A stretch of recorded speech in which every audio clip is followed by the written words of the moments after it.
Hi guys. Okay. So I just came back from an exhausting walk.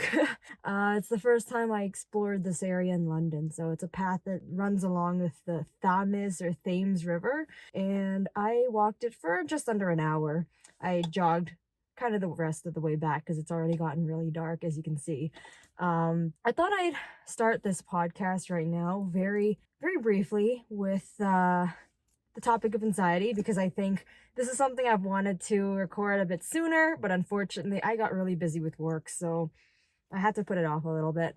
Yeah, so I'm going to talk a little bit about my anxiety and living with it, my experience and everything. So I guess I'll start with a little bit of a history from it. It started when, well, not say started, I became aware of it in grade 11. Really. Actually, no, sorry. Let me take that back. It was grade 9. So when I was entering high school, I remember this particular memory. This was when I was in science class, and there were a bunch of people that had their friends with them, and they were all in their groups and socializing. I think I was one of the few or the only one in that class who had no friends, and I was already very socially awkward. But this was a little bit more intense because normally, for a lot of you who might have social anxiety or even just feeling socially awkward or maybe shy in general, it's something that you'd feel maybe uncomfortable in, but depending on the severity, it might manifest worse or not. I don't know, I can't say, but normally I would think if you have a regular diagnosis of it, or not say diagnosis, if you know you have it, but it's not like super extreme, you wouldn't really feel extreme, I guess, side effects from it. Because what happened with me is I started crying. I started burst down crying, and I couldn't control it. Like I was scared. I couldn't understand why I was feeling so uncomfortable crying and just feeling so overwhelmed. Like all these people who have their friends, I was the only one who was just had nobody. I felt so alone. I felt so awkward. I felt like everyone was judging me and all that stuff. Fast forward to grade 11, basically, because I had to, endure this. I had trouble making friends in high school. I had a best friend prior that I used to only be friends with and not really too much close with other people, but she wanted to split off. So I remember it was a struggle for me because I was so used to having just one best friend. But as a result, now it's like throwing me into the deep end. I had to go make my own friends, and I was already so awkward and so I didn't know how to properly socialize. So, it was a bit of a struggle. I befriended some people who were more of the introverts or those who were kind of alone, talked with those people. I couldn't quite connect with them as much, but I made do with what I could. But fast forward to grade 11, this was when I decided to see the school counselor because it was bothering me so bad to a point that I had to basically talk it out, I guess, because I was referred, I think, initially. I think after a couple of times when I've been feeling so uncomfortable going to the principals and they, discussing back and forth, they figured I'd go see the counselor. So talked to her. I wouldn't say she wasn't helpful, but she could have done better for sure. I don't think she was as empathetic personally. I mean, I'm only comparing because, comparing from now, the therapists I've seen and versus back then, I can't blame them, but she wasn't the best, but she wasn't the worst. But basically, it was from there that apparently I had anxiety. I was diagnosed, basically. Like, it was something that, went to go see the doctor. Like, it was something that she recommended, if I remember correctly. And then basically from there on, I had to take medication because I do suffer from anxiety. As in, events like really scary or stressful events will, I'm going to say this very loosely, but normal people will be nervous, but they'll push through it, right? Me, it will freeze me up and make me so, I'll either start crying like crazy, start shaking, just feeling like it's the end of the world. I'll even be like physically paralyzed. I just can't move. It gets really bad, and that's basically why I need to take the medication.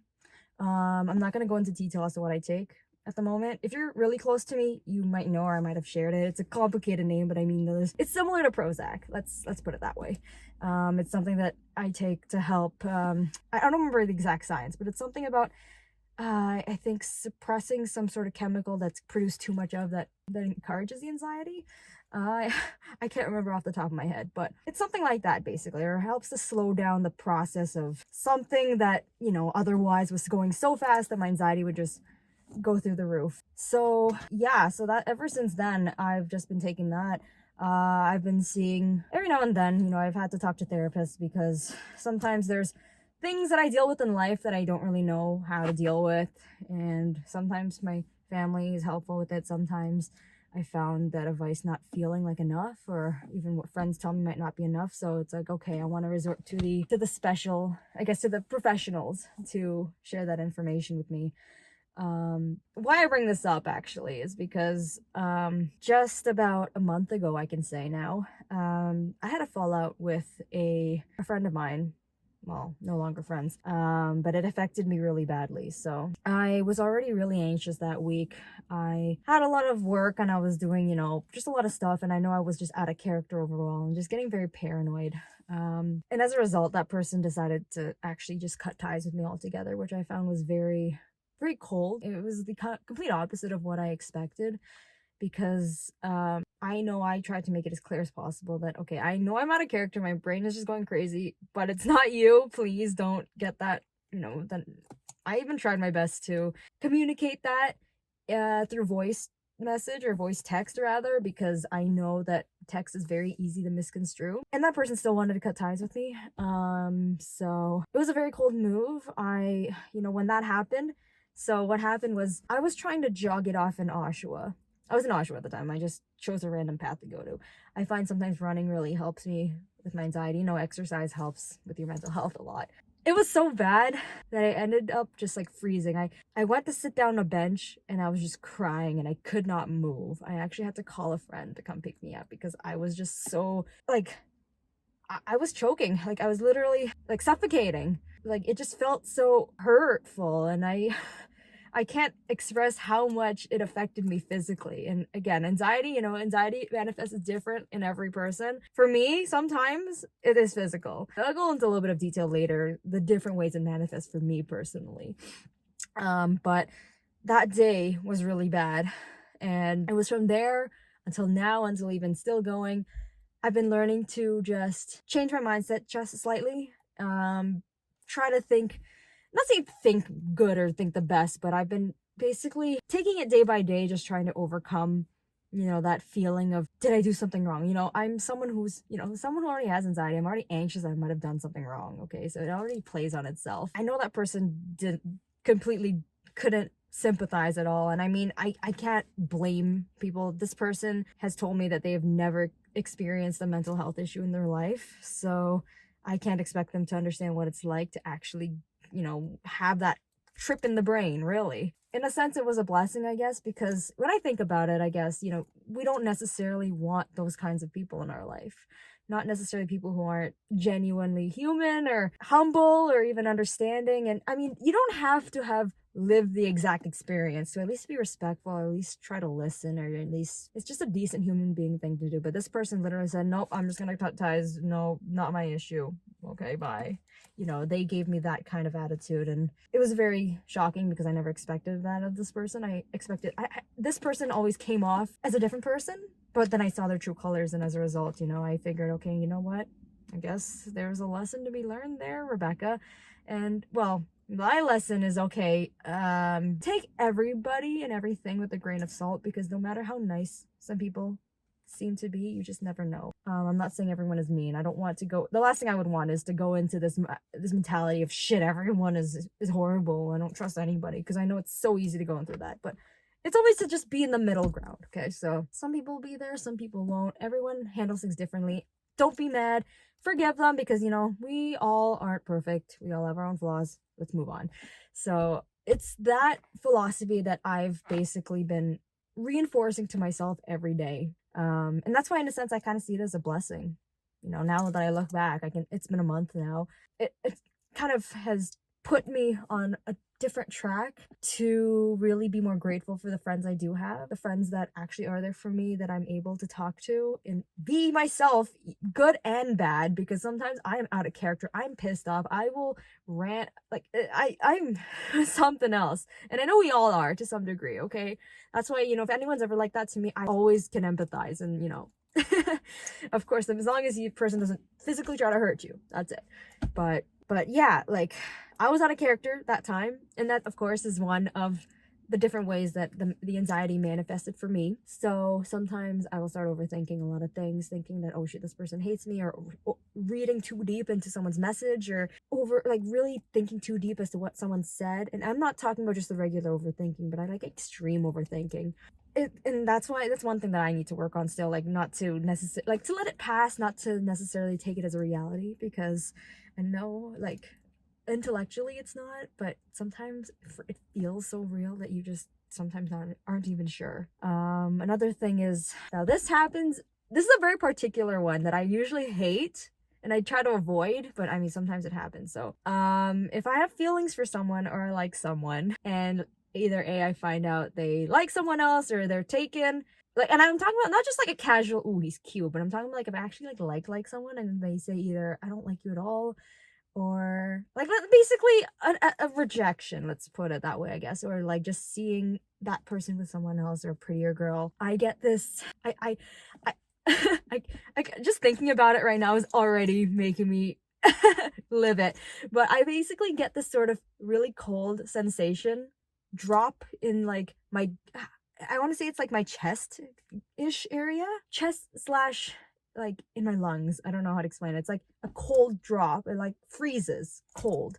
It's as if something like cold is in there, constricts and drops, and then I am at a loss for breaths. Like I find it harder to breathe. And I feel that very physically. I've felt that several times throughout my life, and it's one of the worst anxieties that I've had to deal with. See, like for me, I guess for me, I tended to always like people, I guess. You know, I sometimes like people a lot more than maybe some people. Well, I don't know. I know it's human nature and it's normal, but I get very bad anxiety when, you know, if they actually outright say, let's say, oh, I don't like you that way, or I actually see them with somebody else, or, you know, worst one is when I had an ex who tried to persuade me to be polyamorous. That was probably the worst time of my life. Now, I really am not shaming polyamory, because I think that's something that needs to be consensual between all adults. And now in this situation, I'm just monogamous. He was making me feel bad for being it. The way the guy played it out, I think, was very disrespectful. And this guy was crazy. I don't want to talk too much about him. This is not about him, but like, I'm using this as an example, because during that time as well is when I got that really bad anxiety. And it's, you know, sometimes those are more of the extreme kinds of situations where it's like, oh shoot, I have to, like my man likes someone else, or someone I really like a lot.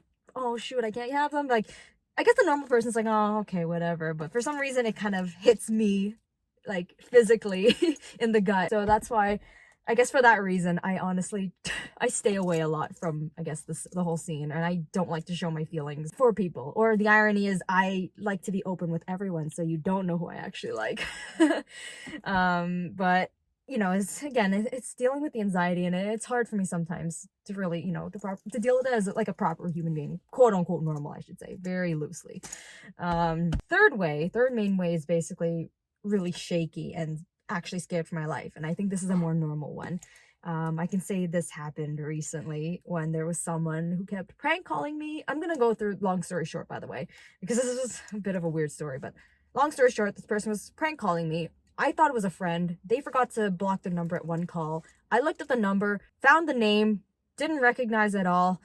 And then they found me on Instagram as well. And then something in my head just clicked and felt like, oh shoot, I feel like, what's the motive for this person? That's the problem. Okay, it's not so much the fact, oh, it's just a prank call, big deal. But I was like, okay, not once, but twice again. He was trying to make it known he knew my name, blah, blah, blah, blah, blah. Because whatever information I had on my social media was what he knew. So that's fine. But still, the fact that he was reinforcing that to me verbally made me question, okay, what was the motive? And that's why it kind of scared me. It sat wrong with me, and I felt like I had to call the police that time.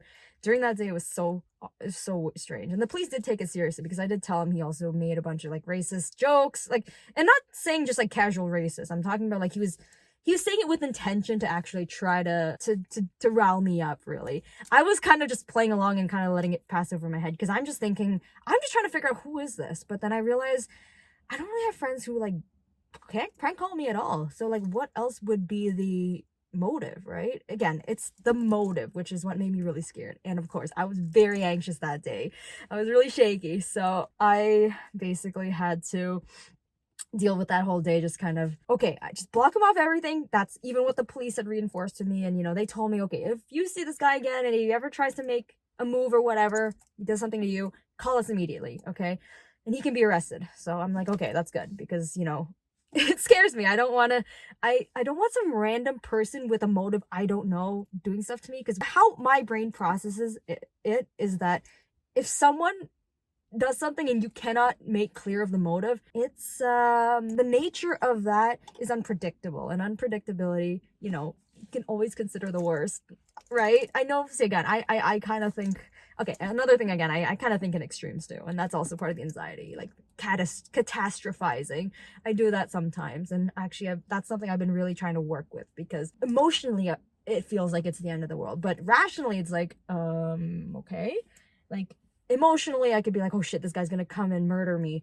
Rationally, he doesn't exactly know where I live, and I, based on everything that's gone on, there's a good chance he would not, because I've already got the police involved. I think he was actually scared. But, you know, bottom line is, that's something as well, catastrophizing, that I know happens in a lot of us with anxiety, and so that's something that we got to deal with. Something that we have to actually reinforce to ourselves, and take a deep breath and just like, okay, calm down. Is reality check. Like, we have to be our own reality check sometimes if we don't have a friend beside us to tell us, okay? Or it even takes time. Like, you don't have to, it's okay sometimes as well if you're in the moment and you feel that, right? I think it's important to like let it boil down, and eventually once you become calmer, whenever you do, however long it takes, is when you can realize, okay, does this really make sense? And I think that's super important and very valuable, really, to learn from. So now fast forward now, how I'm living with my anxiety. So I've been still actually, sorry, I'm just gonna wipe my nose actually. I'll be honest, my nose is dribbly as hell. It's cold outside. I've been dealing with it actually a lot better. I think that experience of falling out with a friend has really helped me to kind of make a couple of changes, small little changes to my life, to my outlook, to my practice, to my routine a little bit. You know, they're very minute and they may not be outwardly obvious, but I stuff like, I mean, I'll be honest, one of them is cutting my bangs, which I haven't had bangs actually since I was probably like 4 years old. So I actually did it on purpose. I could take down my whole hair so you can see it. I know the lighting in here is absolutely shit, but it's in my car, it's nighttime, and I know I was supposed to film this a lot sooner and I didn't. So this is my hair. And I think it's pretty cool. It's pretty chic, and it's different because, yeah, I felt like I needed a different makeover, you know, following that event. I've tried to be a lot more serious and more intentional with when I go to the gym.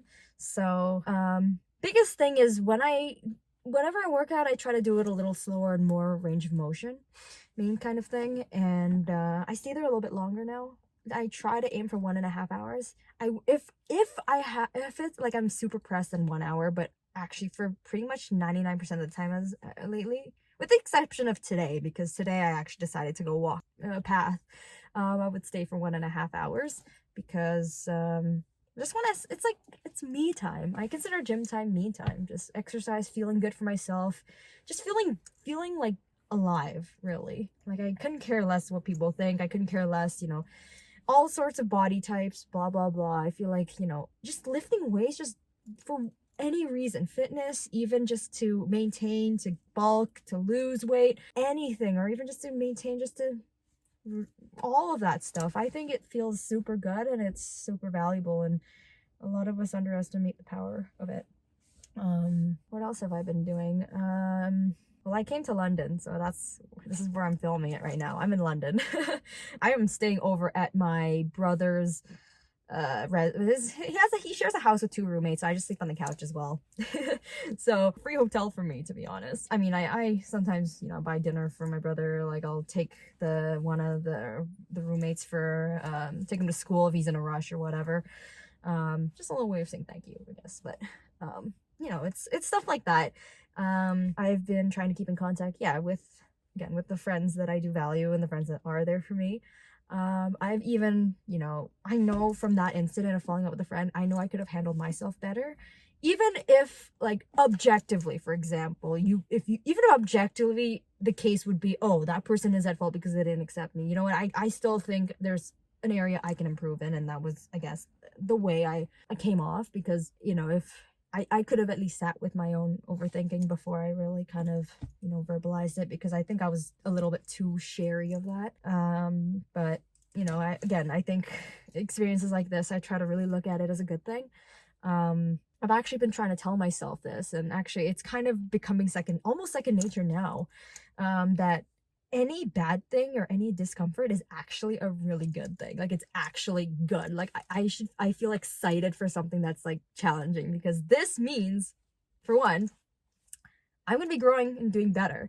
And two, life isn't too easy, because if it's too easy, then you're complacent and you're boring. I don't know. This is something I've been telling myself, but I wouldn't want to live a life that's nothing but comfort, because then if everything's just handed to you, I feel like you lose that appreciation for the things that you earn and the experiences you go through. So I try to tell myself that it's like, okay, good or bad, I'm gonna choose just to show up. Okay, this doesn't mean, oh, just be happy, loudy, da, and pretend everything's good. I mean, if you have the emotional willpower, emotional strength, be like that. I'm gonna tell myself I'm just gonna be happy, or just take a deep breath and just go through it. Or if not, you know, I just have to show up regardless. I can be upset, I'm crying, I'm in tears, but I can at least show up to this day, no matter how anxious I'm feeling, because otherwise, I don't want that anxiety and the overthinking in my head to beat me. I don't want it to kill me, and I don't want it to destroy me. I want to overcome that. I want to at least show it that I can do more. Okay, and I'm more than just my anxiety. So that's basically something that I've been practicing as of now, and I see it making good progress. Just keeping the focus on the things that I have right now, taking it day by day, having decent plans for myself. So this is not to say, because I've learned this recently, okay? Some people will probably try to plan their whole life out, but things don't go according as planned all the time. But I feel like there's a little bit of a difference between being 100% set on doing something and having the idea or the desire to do XYZ in the future, whenever. And it also helps to have a plan B as well. So plan B and maybe a plan C. And what do I mean by that? So I'm going to give a classic example that has been in my life. So let's say you're supposed to have a gathering on a Saturday night with friends. So much fun, right? You're so excited for that. And then they cancel on Saturday morning. Okay, so, you know, you feel very disappointed.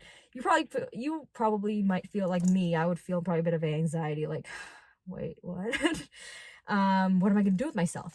And that's why I think it's important to have at least another plan as to what to do that night. So in the event that that kind of thing happens, okay, fine, I'll let that go. Now, what else am I gonna do, right? I think, again, it's important to take action as opposed to kind of sit back. So, you know, I think it's good to have an idea. So, okay, you know what, like let's say you you knew this earlier. I think it's so important to at least have a bit of a vague idea in your head. Okay, you know, if this happens to not happen, what else could I do? You know, you could literally treat yourself to a hot bath at home. You could go take yourself out to a solo movie date. You could go walk in a forest. If you're like me, you could do some drawing, or sit in a 24-hour Tim Hortons doing drawing. I mean, that's been my vibe generally, but you know, for everyone it's different. And if you're a homebody, then, you know, again, find some TV shows to watch, right? I mean, this stuff probably sounds obvious, and I'm pretty sure a lot of you already follow that, but I feel like it's just so important to always remember, because, you know, the lesson that can be taken from this is that no matter what we think, or no matter how certain we are about things in life, just nothing is certain or guaranteed. And of course, for someone with anxiety, that's absolutely nerve-wracking. That's kind of so, you know, if you also experience anxiety, or even just that feeling of, you know, a lot of uncertainty, I should say, you know, I feel like embrace the uncertainty, accept it, and be like, yeah, you know what, fuck yeah, you know what, fine, uncertainty's here, but I'm just gonna roll with the punches. Okay, roll with the punches. Just have that. It's trying to reinforce that attitude. I guess, in your head. Or whatever works best for you in dealing with these, I guess, these thoughts or these feelings. All right. I know every now and then, we'll have those, especially when the pandemic happened. I'm pretty sure almost everybody had that. So it's still about making do and just pushing through, pushing along. So that's basically what I've been doing. So yeah, anyways, I guess that wraps up the first episode for me talking about my anxiety in a nutshell, I guess. Kind of in a nutshell. I think I talked a little more than I expected, but not bad for a first episode. Thank you all for listening or watching, depending on which platform you're consuming this on. Do stay tuned for my other content coming up. I am an artist and graphic designer, and I do a lot of really cool designs in all sorts of different styles. So feel free to check me out. I am at Design by REBJ, so Design by Reb J. I'm that on Twitter as well, and feel free to reach out if you have any ideas or you'd like to collab as well. And I think this would be an absolutely fun opportunity to just get talking and get this initiative going. I'm gonna wrap this up, and I hope to catch you in the next episode. So, all right, ciao.